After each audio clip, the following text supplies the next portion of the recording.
Very good morning to all of you. सभी students को नमस्कार। और सबसे पहले तो बेटा मैं government arts girls college Kota की तरफ से आप सभी का हार्दिक अभिनंदन और स्वागत करता हूं। और इस वीडियो में हम लोग डिस्कस करने वाले हैं एक ऐसे न्यूज़ के ऊपर, ऐसी ऐसी खबर के ऊपर, एक ऐसा काम जो हमें सौंपा गया है, और एक ऐसी प्रतियोगिता है, एक ऐसी प्रदर्शनी है जिसमें हम लोग पार्टिसिपेट कर सकते हैं। और मुझे ये निर्देश मिला है हमारे जिला समन्वयक डॉक्टर विवेक मिश्रा सर की तरफ से, और मैं उसे आप लोगों के साथ शेयर कर रहा हूँ। और इसके बारे में बहुत से बच्चों के बहुत से डाउट थे, उन सभी डाउट्स को मैं दूर करने का प्रयास इस वीडियो में करूँगा। देखिए बेटा, ये राष्ट्रीय युवा जो उत्सव है ना, वो हमारे यहाँ मनाया जाता है और जनवरी में मनाया जाता है हर साल। और उसमें आपको मैं बता दूं कि इस साल ये है 12 से 16 जो जनवरी है, उसमें पुडुचेरी में मनाया जाएगा। तो ये इसमें मेंशन है। और इसमें जो है प्रधानमंत्री जी के द्वारा इसके उद्घाटन के किए जाने की संभावना है। तो इसी से आप लोग इसकी एक प्रकार से संवेदनशीलता का पता लगा लीजिए कि जब प्रधानमंत्री किसी कार्यक्रम का उद्घाटन कर रहे हैं तो वो कितना बड़ा मामला हो सकता है। और ये इसलिए क्योंकि एनएसएस के बच्चों को कनेक्ट करना है नेशन से, और इसलिए एनएसएस के बच्चों को इसमें लिया जाता है। इसमें युवा उत्सव के दौरान जो है, युवा प्रदर्शनी में आज़ादी के अमृत महोत्सव के अंतर्गत दो निबंधों का लिखना, एक प्रकार से संग्रहण करना किया जाएगा, संग्रहण किया जाएगा, जिसमें इनका प्रदर्शन जो है, जो उच्च कोटि के आलेख होंगे उनका प्रदर्शन माननीय प्रधानमंत्री जी के सामने किया जाएगा। तो दो टॉपिक दिए हैं।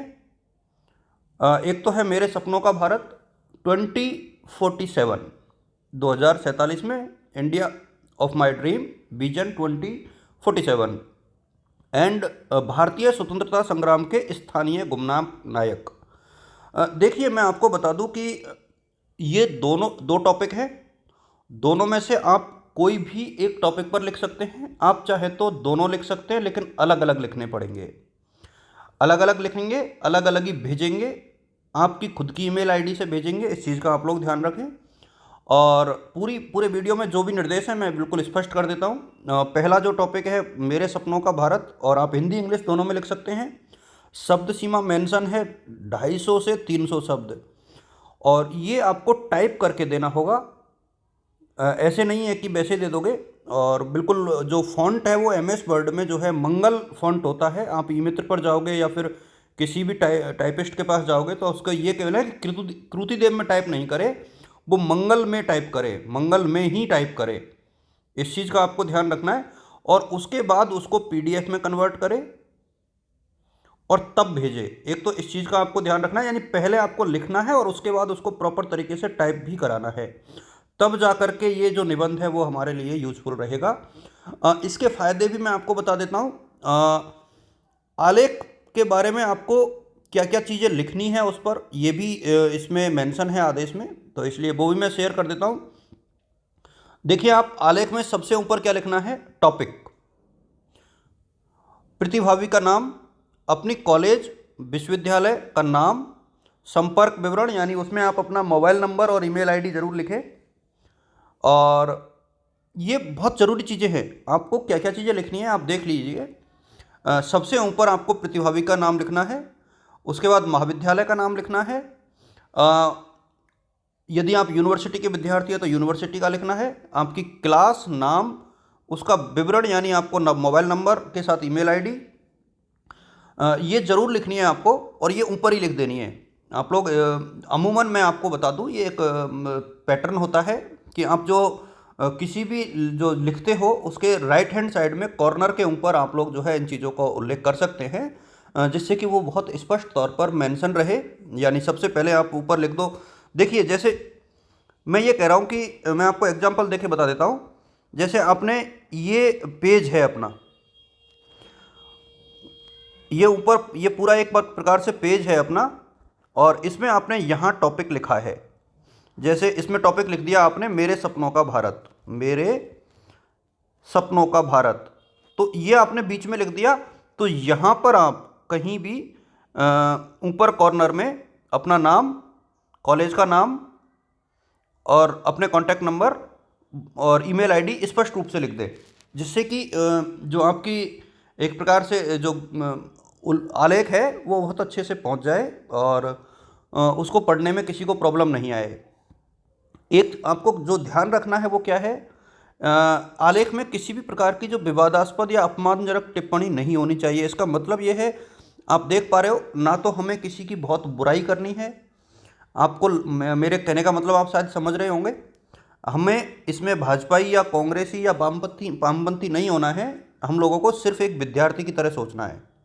इस चीज़ का आप लोग ध्यान रखें, हम एक स्टूडेंट की तरह सोचें और एक सजग नागरिक की तरह सोचें और उसी प्रकार से टिप्पणी करें। ये नहीं कि यदि कोई कांग्रेसी है तो भाजपा वालों के लिए कुछ कुछ भी लिख दे कि उन्होंने तो स्वतंत्रता संग्राम में ये नहीं किया और वो नहीं किया, या फिर उनके बारे में कोई और अपमानजनक टिप्पणी कर दे, या फिर कोई भाजपाई है तो वो कांग्रेस के लिए अपमानजनक टिप्पणी कर दे। ये नहीं करना है, ना हमें लेफ्टिस्ट होना है, हमें इसमें सिर्फ एक विद्यार्थी की तरह व्यवहार करना है। मैं स्पष्ट तौर पे इसका उल्लेख कर दूं कि हमें किसी पार्टी लाइन पर नहीं जाना है इसमें। ये बात अलग है कि यदि किसी पार्टी विशेष का योगदान स्वतंत्रता संग्राम में रहा है तो यू कैन मेंशन इट, लेकिन उसकी भी ज़रूरत यहाँ पर नहीं है, क्योंकि इसमें आप देखोगे कि लोकल अनसंग हीरो, तो लोकल अनसंग हीरो की बात की गई है। तो लोकल अनसंग हीरो जो भी थे, जैसे कि हमने मूवी देखी टाटा टोपे की, तो ऐसे कम से कम पचासों सैकड़ों नाम आपके सामने हैं जिनको हम लोग आज़ादी के दीवाने कहते हैं। तो उन जो गुमनाम नायक है ना, उनको आप सर्च कीजिए, गूगल कीजिए और वहाँ से आप लोग कोशिश कीजिए उन आज़ादी के गुमनाम नायकों के बारे में थोड़ा सा लिखें। निश्चित तौर पर ये आपके लिए यूज़फुल है। ये मैंने कहा था कि इसको जो है आप लोग हिंदी इंग्लिश में लिख सकते हो और आंग्ल भाषा में आपको इसको जो है MS वर्ड में, और हिंदी में जो है मंगल फंट में टाइप करना है आपको और PDF फाइल में भेजना है। और एक चीज़ सबसे इम्पोर्टेंट है वो ये है कि प्रतिभागी जो है वो NSS के हों, ये ज़रूरी नहीं। आप इसमें सारे बच्चे भाग ले सकते हैं और इसमें यह है कि आप लोग कितने भी आलेख भेज सकते हो, लेकिन 15-15 आलेख जो है भेजना बेहद ज़रूरी है। इसलिए आप लोग इसे जो है 20 तारीख तक यानी कल तक निश्चित तौर पर भेज दें। और ईमेल आईडी दी हुई है NSS राजस्थान, इसको आप बहुत अच्छे से देख लें, NSS देन राजस्थान, ये सब स्मॉल में है, NSS राजस्थान @gmail.com, बहुत स्पष्ट रूप से है। और कोशिश करें आप इसको कल शाम तक भिजवा दें, कल शाम तक भिजवा दें। और यदि कोई कल शाम तक नहीं भेज पाता है तो परसों जो है 12 बजे से पहले, 12 बजे से पहले परसों भी भिजवा सकते हो आप लोग, लेकिन कल ही भिजवा दोगे तो आप लोगों के लिए ये बेटर रहेगा। इससे रिलेटेड कोई भी सवाल आपके मन में आता है तो आप लोग मेरे से पूछ सकते हैं। और एक जो है मैं ये कहना चाहूँगा कि इस वीडियो के बाद आप लोग जो है मेरे साथ, हम लोगों के जो ग्रुप है उसमें भी PDF को भेजोगे। PDF जो है मेल भी करोगे आप और PDF हमारे साथ भी शेयर करोगे, जो NSS का ग्रुप है। और कुछ बच्चे पूछ रहे थे कि इसका फ़ायदा क्या है। फ़ायदा ये है बेटा कि एक तो आप लोग जब लिखोगे तो आपकी जो लेखन शैली है वो इम्प्रूव होगी, और इससे जो है यदि हो सकता है किसी ने बहुत अच्छा लिख दिया तो वो राष्ट्रीय स्तर पर उसको प्रसिद्धि पाने का और एक प्रकार से खुद को निखारने का अवसर है। तो आप लोग इसको नकारात्मक रूप से नहीं लें। और मैं चाहूँगा कि ये NSS के बच्चों के लिए और बाकी जो स्टूडेंट्स हैं उनके लिए बहुत ज़रूरी सी सूचना है। तो आज़ादी के युवा महोत्सव के जो इसके अंतर्गत जो प्रदर्शनी है उसमें इस निबंध प्रतियोगिता में आप लोग ज़रूर हिस्सा लें। आप सभी को शुभकामनाएं। All the best.